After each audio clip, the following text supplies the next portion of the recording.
So hello friends, आज हम लोग जिस पर्सनालिटी का इंटरव्यू करने वाले हैं वो एक मोटिवेशनल स्पीकर है, बिजनेस ट्रेनर है। तो वो है हमारे कोच सलमान सर। तो कोच सलमान सर से आज हम लोग जो जानकारी लेने वाले हैं, आज हम लोग उससे बहुत सारे एक्सपीरियंस उनसे हम लोग लेने वाले हैं। बहुत सारे नॉलेज हम लोग के साथ वो शेयर करने वाले हैं, बहुत सारे एक्सपीरियंस शेयर करने वाले, बहुत सारे जो है आपको वैल्यूबल कंटेंट आपको शेयर करने वाले हैं। तो मैं आपको कहना चाहता हूं कि इस वीडियो को आप अंत तक जरूर देखिएगा, क्योंकि इस वीडियो को अगर आप पूरा देखते हैं तो आपके लाइफ में बहुत सारे वैल्यू एडिशन होने वाले हैं। तो वो एक मोटिवेशनल स्पीकर है, तो हमें उसको आप सभी के तालियों के साथ उनको मैं स्वागत करना चाहता हूँ हमारे इस Alam sir official YouTube channel as well as हमारे फेसबुक ग्रुप में। तो सर वेलकम है हमारे इस यूट्यूब चैनल पर। थैंक यू आलम भाई, thank you very much for inviting me और आपने मुझे मौका दिया आपके साथ बात करने का, तो थैंक यू वेरी मच। जी, तो सर सबसे पहले कि जैसे मैंने आपको आपका इंट्रोडक्शंस किया लोगों को, हमारे ऑडियंस को, तो आप मैं चाहता हूँ कि एक फॉर्मल इंट्रोडक्शन आप दें कि आप कौन हैं, आप लोगों का लाइफ में कैसे वैल्यूएट करते हैं। तो आप अपने बारे में बताइए। मेरा नाम सलमान खान है और बिजनेस इंडस्ट्री में एज ए ट्रेनिंग इंडस्ट्री में मुझे कोच सलमान खान के नाम से लोग जानते हैं। और इस इंडस्ट्री में मेरा जन्म आज से 7 साल पहले हुआ था।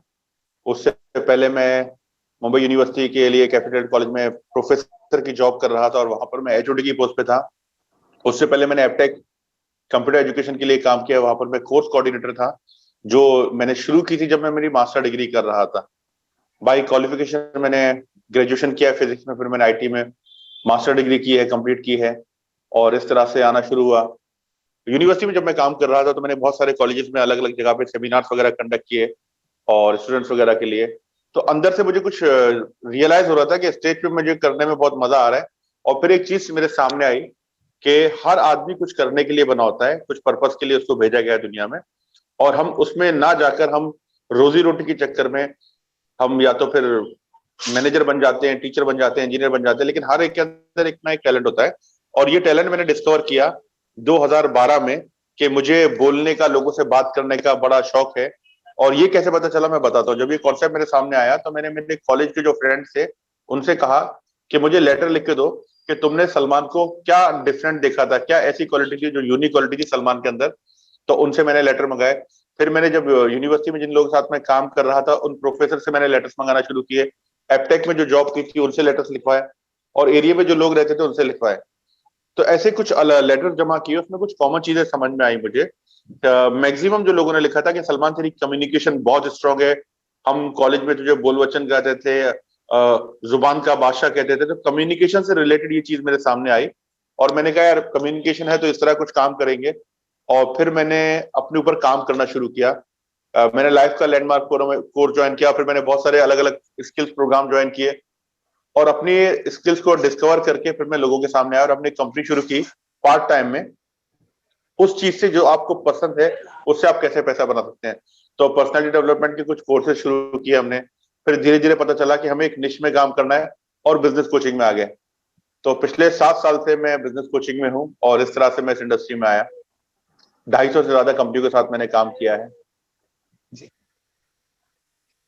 वाह, दैट्स ग्रेट सर, बहुत ही अच्छा इंट्रोडक्शन है sir, very nice introductions. Well sir, जैसे कि आप एज ए मोटिवेशनल स्पीकर और बिजनेस ट्रेनर हैं, तो बहुत सारे अभी के यूथ जो है मोटिवेशनल स्पीकर बनना चाहें अगर, या चाहते हैं ऑलरेडी, तो उसे क्या क्या स्टेप्स लेनी चाहिए, कैसे एक मोटिवेशनल स्पीकर बन सकते हैं या बिजनेस ट्रेनर कैसे बन सकते हैं, तो उसे क्या करना चाहिए? सबसे पहली जो चीज है, आप ये देखो कि आपका पैशन है या नहीं है। अगर आपके अंदर पैशन है वो आइडेंटिफाई करो। हो सकता है आपको गाने का शौक हो सकता है आपको फोटोग्राफी का शौक हो सकता है ट्रेनर का शौक हो।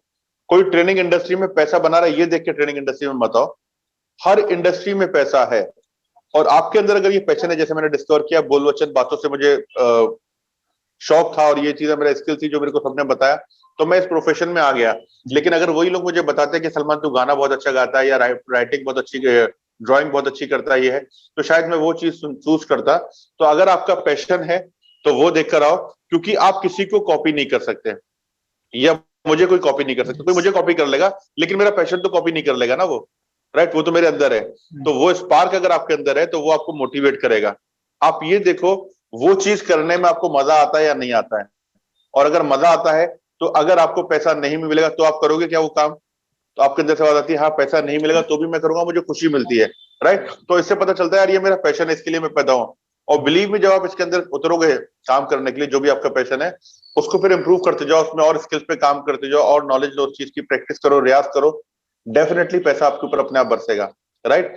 तो अब इस इंडस्ट्री में आना कैसे है मैं बताता हूँ। सबसे पहले मैंने क्या किया था, मैंने एक प्रोग्राम डिजाइन किया और अपनी कम्युनिटी के लोगों को वहां पर बुलाया और मैंने कहा उस प्रोग्राम को फ्री ऑफ कॉस्ट रखा।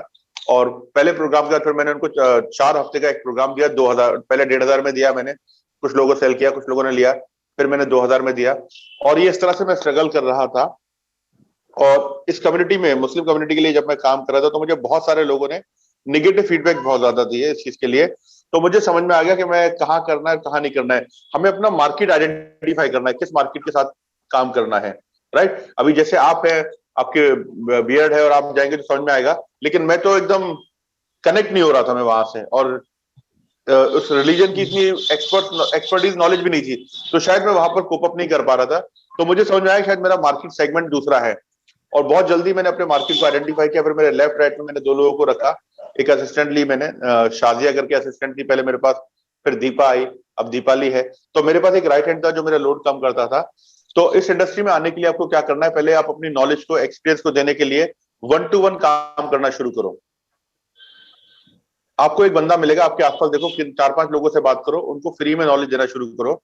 मेरे एरिया में एक लड़का था अकबर करके, मेरा स्कूल फ्रेंड था, और मैं उससे ये सब बातें किया करता था, बाइक पे लेके जाता था, किताबें पढ़ता था, उसको मोटिवेट करता था, इंस्पायर करता था बिजनेस के बारे में, और वो बहुत इंप्रेस होने लगा। तो 1-to-1 मैंने कुछ टाइम फ्री ऑफ कॉस्ट किया, और मैं उसको बताता था यार हर चीज की लाइफ में वैल्यू होती है, उसको अपने को पे करना चाहिए। उसने सामने से बोला कि सलमान मैं तेरे को पे करूंगा, तेरा जो भी है, तो तेरे को जो ठीक लगे दे। उसने मेरे को कुछ अमाउंट पे किया, उसने आई थिंक 1000 या 1500 रुपए था समथिंग, 1-to-1 में वो उसने पे किया। वहां से मेरा कॉन्फिडेंस बढ़ने लगा, बोला मैं और भी लोगों से मिलाऊंगा, उसने मिलाया मेरे को। और फिर बाद में मैंने ग्रुप सेशन बनाया, उसमें कई लोगों को लेकर आया वो, और ऐसे जर्नी शुरू हुई। तो मेरा बोलने का मतलब ये है, अगर आपके पास एक्सपीरियंस नहीं है, नॉलेज नहीं है, तो 1-to-1 शुरू करिए। 1-to-1 में किसी एक की सक्सेस स्टोरी क्रिएट करिए, उसकी कहानी को दिखा के फिर आपको बहुत सारा काम मिलना शुरू हो जाएगा। सही है आलम भाई? Right sir, that's great. So अगर जी जी बिल्कुल, डेफिनेटली। तो सर जैसे कि अभी बहुत, जैसे कि आप लोग एज ए मोटिवेशनल स्पीकर जाते हैं तो अपने को डिलीवर करने के लिए जाते हैं, तो उससे पहले होता है कि आपको एक प्रेजेंटेशन को डिजाइन होता है, तो एक इफेक्टिव प्रेजेंटेशन को कैसे डिजाइन किया जाए, तो इसके लिए आप कैसे इसको करते हैं कि माने कि सेल्स के ऊपर है या मोटिवेशन के ऊपर है, तो वो टॉक को कैसे डिलीवर करेंगे वो तो है, लेकिन पहले उसको डिजाइन करना, तो इसके लिए क्या अपना एक्सपीरियंस यूज करते हैं या कैसे इस चीज को आप लोग अपना कंटेंट को बनाते हैं? राइट तो पहले हमें देखना है प्रोग्राम किसके लिए ले रहे हैं, हमारी टारगेट ऑडियंस क्या है, और टारगेट ऑडियंस के नीड्स एंड चैलेंजेस क्या चल रहे हैं, उनकी प्रॉब्लम क्या चल रही है, उनको समझना है। हमें कोई भी चीज नहीं देना है। मतलब मेरी ऑडियंस को हमें आइडेंटिफाई करना है। 2 तरह के ऑडियंस है। फॉर एग्जाम्पल, कुछ लोग नॉन वेज फूड लवर होते हैं, कुछ लोग वेज फूड लवर होते हैं, राइट। अभी मेरा जो पकवान है, मेरा जो, मैं एक मुस्लिम एरिया में या एक नॉनवेज फूड लवर एरिया में जहां पर नॉनवेज खाने वाले लोग हैं, वहां पर मैं जैन पाव भाजी चालू करूंगा, वेज आइटम चालू करूंगा, बिकेगा क्या वो? तो शायद नहीं बिकेगा। उसी तरह से मैं जो जैन फूड खाने वाले, जो हार्डकोर शुद्ध शाकाहारी लोग हैं, वहां पर मैं चिकन तंदूरी कॉर्नर या नॉनवेज आइटम खोलूंगा, चलेगा क्या? नहीं चलेगा। तो हमें क्या करना है, हमें सामने वाले को वही पकवान देना है, वही कंटेंट देना है जो उसकी जरूरत है। तो पहले क्लाइंट की नीड्स को अंडरस्टैंड करना है। नीड्स पता चल गई आपको, अंडरस्टैंड समझ गया, आपको समझ में आ गया, तो वो आपने ले लिया सारी चीजें, उसके अकॉर्डिंग आप प्रोडक्ट डिजाइन करोगे। अब होता क्या, जब प्रेजेंटेशन देने जाते हैं, अब लोग सेमिनार या वेबिनार लेने जाते, ऑनलाइन या ऑफलाइन लेते हैं, तो लोग क्या करते हैं, बहुत ज्यादा बात करते हैं, बहुत ज्यादा बोलते हैं। अगर हमें बहुत ज्यादा डेफिनेटली बोलना है, लेकिन वो टाइम पे लोग अपनी कलाकारी दिखाते हैं बहुत ज्यादा। उस टाइम पे उनको लगता है I am superstar, I am the rock star, ऐसे करके, और ऑडियंस बैठी रहती है। तो वो टाइम पे ज्यादा मिरेकल्स नहीं होता है। आपको हमेशा ये समझना है, जिसके लिए आप प्रोग्राम बना रहे हो, वो जो ऑडियंस है वो सुपरस्टार, उनको फील होना चाहिए, उनको मजा आना चाहिए, राइट। तो कंटेंट तो आपने डिजाइन किया है, डेफिनेटली। और 1.5 घंटे का हम एक सेशन लेते हैं, कम से कम एक सेशन 1.5 घंटे का होता है, फिर ब्रेक देते हैं। तो फ्रीक्वेंट ब्रेक होना जरूरी है। तो 1.5 घंटे का सेशन तक ऑडियंस को पकड़ना बहुत मुश्किल होता है। ऑडियंस चीजें नींद आने लगती है उनको। तो हर सेशन में आपकी एक एक्टिविटी होना चाहिए, हर सेशन के अंदर आपकी एक एक्टिविटी होना चाहिए। कंटेंट रहेगा, फिर एक्टिविटी रहेगा, उस एक्टिविटी में चार्ज हो जाते हैं और वो करके सीखते हैं, राइट। मैं जो देख रहा हूं मैं सीख रहा हूं, मैं जो सुन रहा हूं मैं सीख रहा हूं, लेकिन जब मैं करता हूं तो ज्यादा सीखता हूं। तो मुझे करवाना है उन लोगों से। और जब आप स्टार्ट करोगे अपना, जब प्रेजेंटेशन के लिए जब आप जाते हो, पहला जो वर्ड आपके मुंह से निकल कर आएगा तो हम क्या बोलते हैं? तो लोग बोलते हैं I am Salman Khan from TOEFL transformation, और मैं ये कर दूंगा वो कर दूंगा। नहीं, आपको अपने बारे में नहीं बोला। स्टार्टिंग का जो पार्ट होता है ना, टाइम जो होता है, बहुत क्रूशियल टाइम होता है। उस टाइम पे ऑडियंस भी नर्वस होती है और स्पीकर भी नर्वस होता है। स्पीकर लगता है पता नहीं किस तरह की ऑडियंस है, ऑडियंस सोचती है पता नहीं आज क्या होगा। तो उस टाइम पे हमें क्या करना है? पहला जो वर्ड निकलेगा वो ऑडियंस से रिलेटेड निकलेगा, ऑडियंस को क्या मिलने वाला है। तो हम दो इनरोलिंग क्वेश्चन पूछते हैं वहां पर।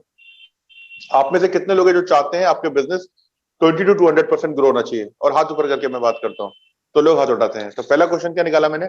आप में से कितने लोग हैं जो अपने बिजनेस में 20 से 200% ग्रोथ करना चाहते हैं? तो ऑडियंस कनेक्ट हो जाती है। आप में से कितने लोग हैं जो चाहते हैं आपका बिजनेस ऑटो पायलट मोड पे चले, आपके बिना चले? तो लोग हाथ उठाते हैं। फिर बोलते thank you very much, my name is coach Salman Khan and welcome to the program called Safal business transformation.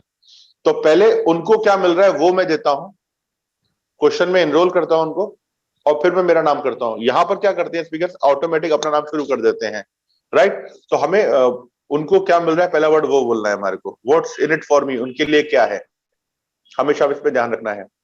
Clear है?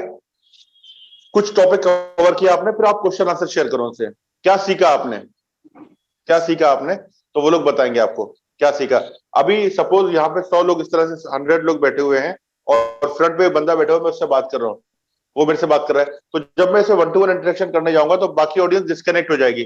तो ये साइड का बंदे ने मेरे से सवाल पूछा तो मैं उसके अपोजिट डायरेक्शन में जाना है।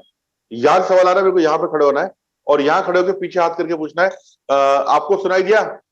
पीछे वाले से पूछूंगा मैं, बोलेगा नहीं सुना नहीं, तो ताकि सारे लोग मैं कनेक्ट कर सकूं ऑडियंस को। फिर बोलूंगा सर आप अपना एक बार सवाल बोलेंगे, तो वो बोलेगा सवाल मेरा ये है। फिर मैं ऑडियंस से पूछूंगा सुनाई दिया? बोले हाँ सुनाई दिया। फिर मैं ऑडियंस से ही पूछूंगा आपको क्या लगता है इसका सोल्यूशन क्या होना चाहिए? और ऑडियंस मुझे रिस्पॉन्ड करती है इसका सोल्यूशन ये होना चाहिए, ये होना चाहिए, ये होना चाहिए। दो चार लोगों का आंसर करते हैं, उसी में उसका सोल्यूशन मिल जाता है। हर चीज का जवाब मुझे नहीं देना है। समझ में आ रहा है? अब ऑडियंस ही सवाल कर रही है, ऑडियंस ही जवाब दे रही है, उनको अच्छा फील हो रहा है। और हर हर पार्टिसिपेंट को एक्नॉलेज करना है अपने को जब भी वो इंटरेक्ट करेगा। अब उनको मजा आएगा, खुलेंगे, लोग कनेक्ट होंगे, बोलेंगे सलमान भाई के प्रोग्राम मजा आता है, वो आगे भी मेरे से जुड़ना चाहेंगे। इसके बाद मुझे लगता है अगर कहीं पे कोई मुझे और कुछ बोलना चाहिए तो मैं ऐड करूंगा। आपने जो बोला एकदम सही बोला, लेकिन इसको हम ऐसा और भी ये चीज भी डाल सकते हैं, वो लोग अप्रिशिएट करते हैं। नॉर्मली स्पीकर क्या करते हैं, हर चीज खुद ही करने जाते हैं, खुद ही अपने को दिखाने जाते हैं। अपने को वो नहीं करना है, हमारी ऑडियंस सुपरस्टार फील कराना है हमको। राइट आलम भाई? सर मतलब मैं सुपरस्टार नहीं हूँ, हमारा ऑडियंस जो है सुपरस्टार है, उसे इस चीज का फीलिंग्स उसके अंदर में डालना है। राइट। यस। तो यहाँ पे नेक्स्ट क्वेश्चन ये है सर कि एक बिजनेस को कैसे स्टार्ट किया जाए, अगर जीरो मनी के साथ में स्टार्ट करना हो, लोगों के पास बिजनेस आइडिया कैसे निकले, या मन में कोई आइडिया है तो उसे कैसे एग्जीक्यूट करे, कोई प्लान कैसे प्रिपेयर करे एज ए बिजनेस कंसल्टेंट, आप एज ए बिजनेस ट्रेनर। तो इस पे आपका क्या एक्सपीरियंस है और क्या आप जो यूथ है उससे क्या बताना चाहेंगे कि जीरो मनी के साथ कैसे बिजनेस शुरू की जाए? बराबर, बराबर है। मैं मेरा ट्रेनिंग इंडस्ट्री का ही बताता हूँ आपको कैसे शुरू करना है। आपको एक ट्रेनिंग इंडस्ट्री में आना है, आपके पास एक्सपीरियंस है, तो आप ये देखो अभी जो फॉर्मेट चल रहा है ऑनलाइन या ऑफलाइन का चल रहा है। तो अभी हमारा वैल्यू लेटर फॉर्मेट पे हम लोग काम कर रहे हैं। पहले वैल्यू दो, फिर क्लाइंट को लेकर आओ, ठीक है?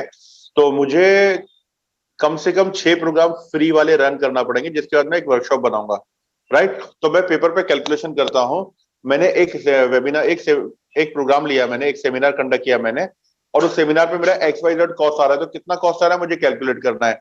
अगर मैं होटल का बुक करने जा रहा हूँ तो होटल का बुकिंग के लिए मेरे को लगेगा कम से कम 10,000 रुपए मुझे होटल बुकिंग का लगेगा, ठीक है? 10,000 मैंने कैलकुलेट कर लिया होटल बुकिंग का। फिर मैं फेसबुक पे मार्केटिंग रन करने जा रहा हूँ, उसमें मेरे को 15,000 लगेगा मेरा। तो 15,000 मेरा फेसबुक का आ गया। तो टोटल हो गया मेरा लीड जनरेशन करने के लिए मेरे को 15,000, 25,000 मेरा ये हो गया, ठीक है? 25,000 कर लिया मैंने, और 5,000 में और पकड़ लेता हूँ, 30,000 हो गया। तो एक इवेंट पे कम से कम मेरे को 30,000 रुपए लग रहे हैं, और 30,000 में मैं उस सेमिनार हॉल में जो ऑडियंस लेकर आ रहा हूँ, वो ऑडियंस 50 ऑडियंस आ रही है फॉर एग्जाम्पल। 50 एक प्रोग्राम में आ रही है, 50 दूसरे में आ रही है, 50 तीसरे में आ रही है, 50, ऐसे मैंने 6 प्रोग्राम लिया। तो 6 प्रोग्राम में अलग अलग जो मेरे को ऑडियंस आएगी, वो आएगी तकरीबन 300 ऑडियंस आ जाएगी। 300 लोगों के साथ में इंटरेक्ट कर रहा हूँ, ठीक है? अब मेरा 30,000 इंटू 6 करोगे तो कितना हो गया? 1,80,000। तो 1,80,000 मेरा एक इवेंट पे खर्चा हो रहा है। अब मैं क्या करता हूँ, 6 महीने सेमिनार लिया, 1,80,000 मेरा खर्चा हो रहा है। इस इवेंट के थ्रू हर इवेंट में मेरा कम से कम जो कन्वर्जन आएगा, मरी से मरी हालत में भी अगर कन्वर्जन आएगा तो 10 से 20% तो आ जाएगा। 20% मैं पकड़ के चलता हूँ। 20% मतलब एक प्रोग्राम से मेरे को 10 लोग मिलेंगे, तो टोटल 6 प्रोग्राम से मेरे को कितने लोग मिलेंगे, 60 लोग मिल जाएंगे। ठीक है। अब इस फ्री प्रोग्राम के अंदर मैं क्या करता हूँ, प्रोग्राम सेल कर रहा हूँ मेरा 3 दिन का, जिसका मैंने सिर्फ होटल कॉस्टिंग के हिसाब से पकड़ा है, 9,000 रुपए ले रहा हूं मैं 3 दिन का। राइट, 3 दिन का 9,000 का प्रोग्राम बेचा मैंने, बहुत सस्ता प्रोग्राम बेचा, जिसमें मैं मॉर्निंग ब्रेकफास्ट दे रहा हूँ, दोपहर का खाना दे रहा हूँ, रात का भी खाना दे रहा हूँ, 2 टाइम हाई टी दे रहा हूँ। एक अच्छे होटल में आपको इस कॉस्टिंग के लिए, आपको अगर देखोगे 60 लोगों के लिए, तो मुझे लगता है आपका 1,000 रुपए खर्चा आएगा शायद। बराबर है आलम भाई? 1,000 रुपए खर्चा आएगा एक आदमी पे, तो 60,000 मेरा ये खर्चा होगा 3 दिन के हिसाब से। 3,000 एक आदमी का आएगा एक दिन का। और राइट, बराबर ना? तो पहले दिन मेरा 60,000 आएगा, 60,000 1,80,000 आएगा, 1,80,000 1,80,000 कितना हो गया अभी अपना? 2,60,000 समथिंग हो गया। राइट, तो 2,60,000 हमारा पूरा इवेंट रन करने का कॉस्ट हो गया। अब 2,60,000 हमको एक इवेंट का लगेगा, हमको एक इवेंट रन करने के लिए, और मेरे पास पैसा नहीं है, मैं कैलकुलेशन कर रहा हूं, मैं बिजनेस कितना जनरेट कर रहा हूं 2,60,000 का। तो मेरा जो पहला इवेंट जो मैंने फ्री रखा था 10 लोगों को मैंने 9,000 में क्लोज किया है। 9,000 इंटू 10 करोगे तो 90,000 आता है। 90,000 को इंटू 6 से मल्टीप्लाई करो तो कितना होता है? 90,000 एक प्रोग्राम से, 90,000 दूसरे प्रोग्राम से, 90,000 तीन से, 4 5, तो 90,000 इंटू 6 करिए, कितना होता है? 6 लाख में 60,000 कम, तो अपना आएगा 5,40,000। 5,40,000 आएगा। 5,40,000 हमने जनरेट किया। 5,40,000 हमने कमाया, और डाला हमने कितना है? 2,40,000 समथिंग डाला था अभी जो हम फिगर देख रहे थे। राइट, ये हमारा अमाउंट आया। लेकिन ये हमारा लेवल 1 है। लेवल 1 में हमको अर्निंग नहीं करना है। ये प्रोग्राम में हमको बहुत ज्यादा वैल्यू देना है, खाना पीने के साथ में उनको मिल रहा है सारी चीजें बहुत ज्यादा, और थोड़ा बहुत और 10-15,000 निकाल दो, तुम्हारा इवेंट कॉस्ट में जाएगा, तुम्हारा साउंड वगैरह में। ठीक है ना? तो यहाँ पर हमने बहुत ज्यादा वैल्यू दी, बहुत ज्यादा उनको ये किया। यहाँ पर लोगों को हम पे ट्रस्ट आएगा, लोगों को पता चलेगा। अब हम लेवल 1 जो 3 दिन का प्रोग्राम है, वहां पर हम बड़ा प्रोग्राम सेल करेंगे, जिसका कीमत 1,00,000 रुपए है। 1,00,000 या 1,20,000 रुपए है, और लोग देंगे। समझ में आ रहा है? हम क्या करते हैं, लोगों को, आप प्रोग्राम सेल करने जाते हो, लोग आपको जानते नहीं है, लोगों को आप पे ट्रस्ट नहीं है, तो वो कैसे लेंगे? लेकिन उन्होंने आपको एक फ्री प्रोग्राम में देखा, वहां पर आपने क्रेडिबिलिटी क्रिएट की, फिर वो पेड प्रोग्राम 3 दिन का है, वहां पर उनको वैल्यू मिली, ऑटोमेटिक वो बड़े प्रोग्राम में भी आ जाएंगे। तो बड़े प्रोग्राम में मेरे हिसाब से 50% तो मिनिमम मरी से मरी हालत में कन्वर्जन आती है, लेकिन फिर भी आप 20% पकड़ोगे तो भी बहुत बड़ा बिजनेस आ जाएगा। मतलब 10 में 2 और 60 में 12 लोग क्लोज हो जाएंगे आपके। तो 12 को आप 1,00,000 से मल्टीप्लाई करोगे तो आपके 12,00,000 यहाँ पे जनरेट हो गया। अंडरस्टैंड आलम भाई?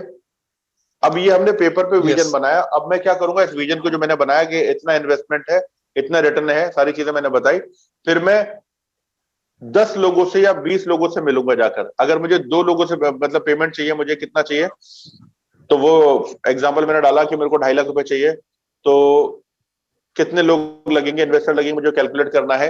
तो 20 लोगों से मिलूंगा, 2 इन्वेस्टर तो मिल ही जाएंगे मेरे को। बताऊंगा भाई इतना पैसा डालना है, इसमें ये रिटर्न ऑफ इंटरेस्ट है, ये सारी चीजें ऐसे काम करती है, उसको प्लान समझ में आएगा, उसको ग्रोथ दिखाई देगी, इतना परसेंट आप लो, इतना परसेंट मैं लेता हूँ शुरुआत में।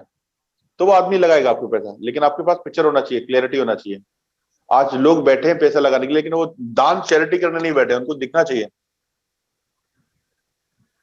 क्लियर? Definitely sir. तो प्रोजेक्ट रिपोर्ट अपने को बनाना पड़ती है सर। मतलब दिखना चाहिए आपका इन्वेस्टर को। हाँ, इन्वेस्टर को ग्रोथ दिखना चाहिए, कहाँ आएगा तो पैसा लगाएगा वो। और नेक्स्ट क्वेश्चन हमारे यहाँ पे है सर कि जो कस्टमर्स होते हैं, तो कस्टमर्स को कैसे सेटिस्फाइड किया जाए ताकि कस्टमर्स बिजनेस के लिए प्रोडक्ट्स जो है हमेशा रेगुलर खरीदते रहे, और नए नए कस्टमर्स को और भी लेके आए, कस्टमर्स हमारा प्रोडक्ट को प्रमोट करें। तो ऐसे क्या करें कि हम ये चीज को कर सकते हैं? अपना एक डिपार्टमेंट बनाना पड़ेगा हमारे को, हमारे जो भी काम करे, कस्टमर रिलेशन डिपार्टमेंट बनाना पड़ेगा। ठीक है, ताकि वो कस्टमर से रिलेशन बिल्ड कर सके। कस्टमर के साथ जो भी हमने प्रोमिस किए हैं ना, आपने जो भी प्रोमिस किए उसको फुलफिल करना है।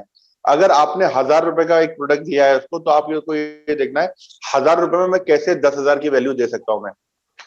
हमें ज्यादा से ज्यादा वैल्यू पे देने पे फोकस करना है। अभी आपने देखा होगा लॉकडाउन में जो लोग कनेक्टेड हुए थे, कुछ टाइम का प्रोग्राम दिया था, लेकिन उसके बाद मैंने एडिशनल बहुत सारे सेशन दिए उन लोगों को, जिसकी वजह से उन्होंने वापस मेरे पास कंटिन्यू किया।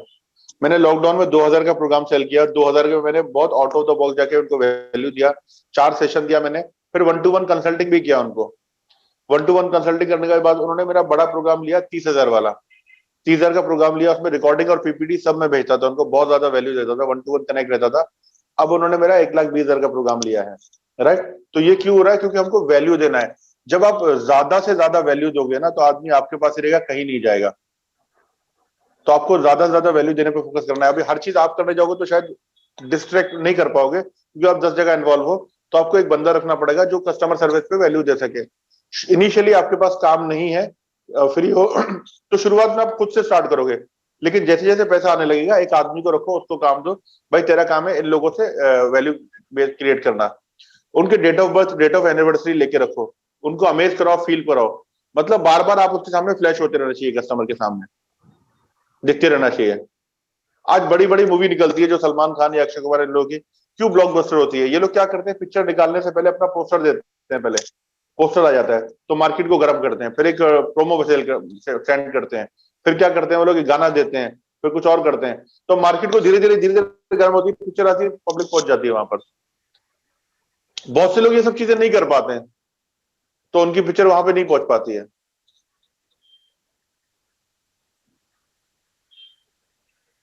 बिल्कुल सर, डेफिनेटली। मतलब मार्केटिंग स्ट्रैटेजी होनी चाहिए कस्टमर को सेटिस्फाइड करने के लिए और अपना सेल को इंक्रीज करने के लिए।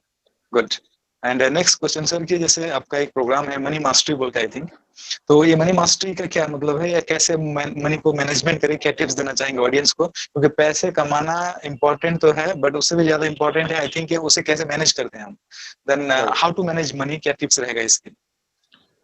ये बहुत प्रूवन सिस्टम है जो बहुत ऑलमोस्ट पहले से चला आ रहा है, जो उसको लोग फॉलो कर रहे हैं। और टी हार्वेकर ने काफी अच्छे से एक्सप्लेन किया इसको। मनी को हमको छह जार में डिवाइड करना है, 6 कैटेगरी में डिवाइड करना है। फॉर एग्जाम्पल, अगर आप 10,000 रुपए महीना कमा रहे हैं तो आपको 6 कैटेगरी में डिवाइड करना है। पहला आप क्या करो, 55%, मतलब 55% जो है ना, 5,500 रुपए जो है ना, एक जार में डालो, एक बॉक्स में डालो, एक अकाउंट में डालो, अलग जगह रखो। और उसको हम देते हैं नेसेसिटी या एसेंशियल।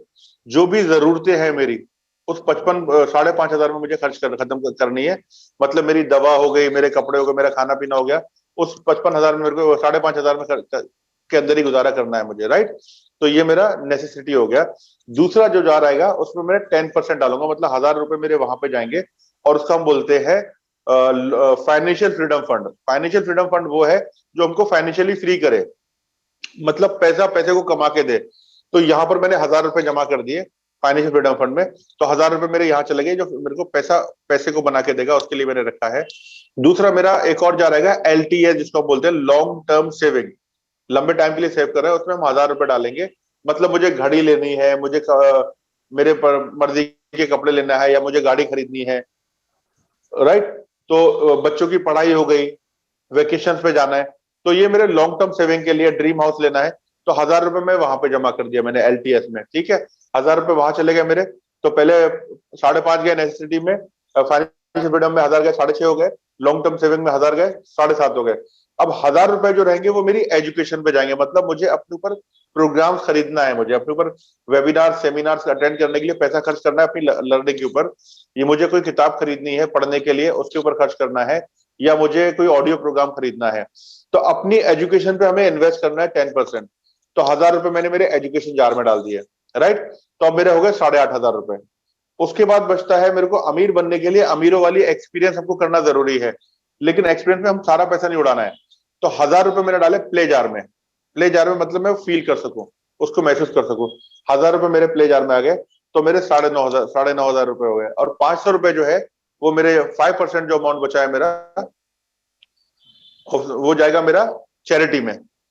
तो ऊपर वाले ने जब आपको भेजा है, तो आपको इस यूनिवर्स, इस कायनात के लिए कुछ कंट्रीब्यूट भी करना है। तो आप चैरिटी करो, लोग अपने आसपास के समाज, आसपास के लोगों पे। तो 500 रुपए आप चैरिटी करोगे, 5% आप चैरिटी करोगे, जो भी आपका। इस तरह से मनी को डिवाइड करना है। अभी हो सकता है हमारे खर्चे वगैरह बहुत ज्यादा है, तो हम 55 नहीं डाल सकते, शायद 60, 70, 80% जाएगा। 80% करो, धीरे धीरे उसको नेसेसिटी को कम करो। जितने भी बड़े लोग आप देखोगे ना, वो लोगों का खाने पीने में बहुत कम जाता है, बहुत सादी लाइफ जीते हैं, क्योंकि वो लोग वहां पर पहुंच चुके होते हैं, उनको लगता है ये सब चीजें मतलब नहीं है। राइट, तो धीरे धीरे आपको कॉस्ट कट पे फोकस करना है अपने, और 55% पे लेकर आना है। और आगे जाके आपका ऐसा हो जाएगा, जो नेसेसिटी वाला जो जा रहे हैं, वो 20-30% पे आ जाएगा, बाकी सारा पैसा आप डिवाइड करोगे उन जगहों पे, ठीक है। प्ले जार को आपको एवरी मंथ खर्च करना है। अभी मुझे फील करना है मेरे प्ले जार में सिर्फ 1000 रुपए पड़े हुए हैं, क्योंकि 10,000 ही कमाया मैंने, तो अपने को 1000 रुपए ही खर्च करना है अपने ऊपर। और हम क्या करते हैं, 10,000 कमाया 5,000 उड़ा देते हैं ऐसे करके, तो वो नहीं करना है, राइट। अब 1000 रुपए में क्या करोगे, आप किसी बड़ी अच्छी जगह पे जाके मूवी देखकर आ गए, या कहीं रेस्टोरेंट में चले गए, बड़े महंगे रेस्टोरेंट में चले गए जहां पर आप 1000 रुपए कुछ चीज ले सको, ताकि वो फीलिंग को, माइंड को एक्सपीरियंस कर सको, और माइंड अमीरी की तरफ आपका माइंड सेट उस तरह से बने। समझ में आ रहा है? दूसरा जो लॉन्ग टर्म सेविंग है, आपके पास अगर पैसा है तो ही आप, मतलब हम क्या करते हैं, लोगों को कोई मांगने आता है यार पैसे दे दे, हम पैसे दे देते हैं और पैसे फिर निकाल नहीं पाते हैं। तो आपको नहीं बांटना है पैसे, आपको देखना है आपके पास पैसे है या नहीं है, ये जार सिस्टम देखना है। अगर एलटीएस में है तो ही मदद कर सकते हो, नहीं तो नहीं करना है आपको, या चैरिटी वाले में है तो करो, नहीं तो नहीं करोगे उसमें। क्लियर है? महंगी चीजें भी नहीं खरीदना है। महंगी चीजें जब खरीदना है जब आपकी पैसे में इनकम आना शुरू हो जाएगी। तो फाइनेंशियल फ्रीडम फंड जो था ना, वहां से आप स्टॉक में, म्यूचुअल फंड में, या जहां पे आप देख रहे हो पैसा मल्टीप्लाई हो सकता है, वहां से आप कर सकते हो। श्योर सर, डेफिनेटली बहुत ही आपका आंसर अच्छा रहा है, क्योंकि मनी को मैनेजमेंट करना है, that is very important in our life, क्योंकि पैसे कमाने के बाद उसे मैनेज करना, आपने जो फॉर्मूला बताया दैट्स रियली नाइस, और लोगों को बहुत ज्यादा हेल्पफुल साबित होगा इससे। नेक्स्ट क्वेश्चन यहाँ पे है सर कि how to close any deals, business deal कैसे क्लोज करें, जैसे कोई कस्टमर हुआ या फिर ट्रेनिंग फील्ड में है, किसी कंपनी से हम जुड़ते हैं तो कोई बिजनेस वहां से लेना है, तो वो डील को कैसे क्लोज करें, या कैश में तुरंत कैसे करें, तो ये डील क्लोज कैसे करते हैं आप लोग एज ए बिजनेस ट्रेनर, इस पे आपका क्या जो है मतलब एक्सपीरियंस है? तो मेरा 3 सीडी है जो मैं 5,000 में सेल किया करता था, वो आप लोग एक बार जाके मेरे यूट्यूब चैनल से सेल्स प्रोसेस ABC करके आप देखना, तो वो फ्री ऑफ कॉस्ट आपको नॉलेज मिलेगी। अपने लोगों को बताइए आलम जी, ताकि लोगों को ज्यादा से ज्यादा हेल्प मिले। ये मैं 5,000 में सेल करता था, लेकिन अब मैंने फ्री ऑफ कॉस्ट डाल दिया इसमें, ताकि लोगों को वैल्यू मिले। अब ये कैसे करना है मैं बताता हूँ, मैं जो करता हूँ। पहले क्लाइंट की रिक्वायरमेंट समझना है, ठीक है। तो क्लाइंट के पास जब आप बैठे हो, आपको पूरा डायग्नोस करना है कि उसकी पेइंग कैपेसिटी सब देख ली, फिर आपको आइडेंटिफाई करना है उसके चैलेंजेस क्या चल रहे हैं करंट। आइडेंटिफाई द चैलेंजेस, उसके चैलेंजेस क्या है, उसकी बीमारी क्या है। तो क्या, किस वजह से आज हम लोग 1,000 करोड़ पे या 1 CR पे हमारा बिजनेस अटका हुआ है, ये 10 CR भी हो सकता था। आज हम साल का 50 लाख बना रहे हैं, 50 का हम 5 CR भी बना सकते थे। तो क्या चीजें हैं जिसकी वजह से हम ये प्रॉब्लम नहीं बना पा रहे हैं। तो बोलेगा सर मेरे पास लोग भरोसे के नहीं मिलते, लोग रुकते हैं तो लोग छोड़ के भाग जाते हैं, पैसा नहीं है मेरे पास, पैसे का प्रॉब्लम आ रहा है, अच्छे लोग नहीं मिल रहे हैं, प्राइस वॉर आता है, कस्टमर बोलता है आपका भाव बहुत ज्यादा है, मार्केट में बहुत कट टू कट कंपटीशन आ गया है, तो अब हम लोग उसमें पैसा निकाल नहीं पा रहे हैं, एक्सपेंसेस बढ़ गए हमारे। तो वो कुछ ना कुछ रीजन हमको देगा, कुछ ना कुछ चीजें बताएगा जिसकी वजह से वो प्रॉब्लम आ रही है। तो हमको आइडेंटिफाई करना है उसकी बीमारी। तो मैं लिख दूंगा अच्छा, तो आपके लोग छोड़ छोड़ के भाग रहे हैं, ये रीजन है। तो बोलेगा हाँ, ओके ठीक है। अच्छा मेरे को ये बताइए, अगर ये जो प्रॉब्लम चल रहा है आपका, अगर ये लंबे टाइम तक चलेगा तो क्या होगा? और मैं शांत बैठ जाता हूँ। तो सलमान भाई लंबे टाइम चलेगा तो सर कुछ नहीं कर पाएंगे, ऐसे स्ट्रगल करते रहेंगे, बंद करके जाना पड़ेगा, बुढ़िया बिस्तरा बंद करके गाँव निकलना पड़ेगा आपको। ओके, फिर या दूसरा कोई सवाल होगा, बोलते हैं कि अच्छे लोग नहीं, प्राइस वॉर आ रहा है कस्टमर, ये प्राइस वॉर अगर ऐसी लंबा टाइम चलता रहेगा तो क्या होगा? तो क्या होगा, फिर तो मुश्किल हो जाएगा, फिर कोई दूसरे धंधे में जाना पड़ेगा, धंधा बंद करना पड़ेगा अपने। अच्छा, तो हमने उसकी बीमारी को आइडेंटिफाई किया और बीमारी को बोला ये बीमारी अगर लंबे टाइम तक चलेगी तो उसके कॉजेज क्या होंगे। तो बोलेगा शायद मैं मर जाऊंगा, जिंदा नहीं रह पाऊंगा, मुश्किल हो जाएगा मेरे लिए, राइट। फिर हम अगला सवाल हम उसके सोल्यूशन फेंकते हैं उसकी तरफ और बोलते हैं यही प्रॉब्लम अगर मैंने आपकी 6 महीने में सॉल्व कर दी तो, और आगे चल के आगे बात करती है, यही प्रॉब्लम अगर मैंने 6 महीने में सॉल्व कर दी तो। क्या बात कर रहे हो, फिर तो कुछ भी पॉसिबल है क्या? तो हमने उसका आइडेंटिफाई किया, उसका हॉट बटन आइडेंटिफाई किया और उसी को दबाया और बोलते हैं हाँ यार, फिर तो मैं कुछ भी करने के लिए तैयार हूँ, ठीक है। तो हम किस तरह से करेंगे, कैसे करेंगे, और ये स्टार्ट करते हैं हम लोग, और फिर वहां पर हम उसको अपना प्रोडक्ट पिच करते हैं और बोलते हैं अब ये शुरू करते हैं, इसका इतना अमाउंट है, और ये बोलकर हम मुंह बंद करके बैठ जाते हैं। यहाँ पे प्रेशर ऑफ साइलेंट आता है, राइट। लोग क्या करते हैं, कंटिन्यू बोलते रहते हैं। तो क्लाइंट को सुनो, अंडरस्टैंड करो, और बाद जब वो इन्फॉर्मेशन देगा उसमें से कोई एक इन्फॉर्मेशन रहेगी जिसकी वजह से वो प्रोडक्ट खरीदेगा। हर आदमी का बाइंग पैटर्न अलग होता है। आप कोई चीज अलग रीजन की वजह से खरीदोगे, वही सेम चीज मैं किसी और अलग रीजन की वजह से खरीदूंगा, मेरा कलीग किसी और रीजन की वजह से खरीदेगा। तो हमको रीजन आइडेंटिफाई करना है। एक रीजन पे कोई सेम प्रोडक्ट नहीं बिकेगा, ये किस वजह से खरीदेगा वो रीजन में आइडेंटिफाई किया, उसकी क्या बीमारी है, ये बीमारी लंबे टाइम तक चलेगी तो क्या कॉज होगा उसका, और इसको मैंने 6 महीने में सॉल्व कर दिया, तो कुछ भी करने के लिए तैयार हो। ठीक है, फिर हम क्लोजिंग क्वेश्चन मारते हैं। ठीक है, फिर हम करते हैं, आप इसको पे करो, और यहां पर मुंह बंद करके बैठना है। और फिर क्लाइंट ऐसा करता है, वो यहां से इस तरह से चेहरा करेगा, इस तरह से एक्सप्रेशन देगा, तो वो माइंड में सोच रहा है कि मेरे को पेमेंट कैसे देना है, ये बैंक का चेक दूं या वो बैंक से दूं, ये बैंक से ट्रांसफर करूं, वो बैंक से ट्रांसफर करूं, या लड़की को भी पैसा देना था, उसके एडमिशन के लिए भी लगने वाले थे पैसे, वो सोच रहा है, कैलकुलेट कर रहा है, सलमान भाई को यहाँ से दूं, वहां से दूं, और इसी बीच में हम बोल देते हैं, तो सर आप चाहे फिर आप पेमेंट दीजिए, मुझे इतना % दीजिए, पेमेंट दीजिए, बोलते सलमान भाई कल आ जाना। तो अपने को बोलना नहीं है, मुंह बंद करके बैठना है, इससे प्रेशर बढ़ेगा, जितना ज्यादा प्रेशर बढ़ेगा उतना ज्यादा वो फ्री होने के लिए आपको सवाल करेगा, और जो बोलेगा पहले वो हारेगा, बोलेगा सलमान भाई पूरा भरना है, कितना भरना है अभी, फिर अपना अपना कार्यक्रम करेंगे। डेफिनेटली सर, मतलब ये जो क्लोजिंग का टिप्स है ये बहुत ही ज्यादा मुझे अच्छा लगा, और आई थिंक लोगों को बहुत ज्यादा ऑडियंस को जो है इससे वैल्यूएबल जो है एक्सपीरियंस मिलेगा, कंटेंट मिला। और आपने जितने भी सर सवालों के जवाब दिया, बहुत ही अच्छा प्रैक्टिकल आपके लाइफ का एक्सपीरियंस जो आपने शेयर किया, बहुत ही अच्छे अच्छे टिप्स दिए, इसीलिए आपका बहुत बहुत शुक्रिया हमारे चैनल पे आने के लिए। और लास्ट जो है एक मैसेज आप हमारे ऑडियंस को, हमारे इंडियन जो यूथ है उसे क्या देना चाहेंगे एज ए मोटिवेशनल स्पीकर और एज ए बिजनेस ट्रेनर, क्या देना चाहेंगे? उसके बाद हम लोग इस इंटरव्यू को यहीं पे एंड करेंगे।